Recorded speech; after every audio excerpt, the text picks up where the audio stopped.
सिंधी ऐं उर्दू ॿोली जो नाले वारो कहाणीकार लेखक ऐं ड्रामा नवीस अब्दुल कादिर जोनी जो पंहिंजे प्यारनि खां हमेशह लाइ विछोड़ जी अबद वारे सफ़र ते रवानो थी वियो। पीटीवी तां ड्रामे राणी जी कहाणी खां शुरूआत माणींदड़ अब्दुल कादिर जोनी जो पाकिस्तान टेलीविज़न खे 12 खां वधीक ड्रामा ऐं सिंधी अदब खे 20 खां मथे किताब अर्पे छॾिया। अब्दुल कादिर जोनी जो कुझु अरसे खां बीमार रहण लॻो। खेसि अॼु इस्पताल नियो पियो वियो त रस्ते में ई संदसि साहड़नि हुन जो साथ छॾे ॾिनो। 73 वरनि जी जबार में पंहिंजे ख़ालिक खे हक़ीक़ी सां वञी मिलियो। अब्दुल कादिर जोनी जे 1 नवंबर 1945 ईस्वी में मिठी तालके जे ॻोठ जिन्हान सूमरे में इंस्पेक्टर हमीर उर्फ मुरीद हुसैन जे घर में अखि खोली। शुरुआती दौर में हुन मुख़्तलिफ़ सरकारी नौकरियूं कयूं।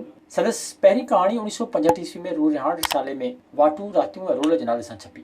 हुन जी यादगार ड्रामनि में राणी जी कहाणी, दीवारें, कारवां, छोटी सी दुनिया, सीढ़ियां, दुख सुख, थोड़ी सी खुशी थोड़ा गम ऐं परांदा घणो मशहूरु आहिनि। अब्दुल कादिर जोनी जो सिंध जो उन्हनि लेखकनि मां आहे जिन जा कालम सभ खां वधीक पढ़िया वेंदा रहिया आहिनि। संदसि कम जी मञता एवज़ खेसि केतिरा ई अवार्ड पिणु मिलिया, जिन मां हुस्न कारकर्दगी सदारती अवार्ड, पीटीवी जो बहितरीन लेखक अवार्ड समेत ॿिया खोड़ ई अवार्ड शामिल आहिनि। विज़िट कयो अवामी आवाज़ मीडिया ग्रुप जी वेबसाइट awamiawaz.pk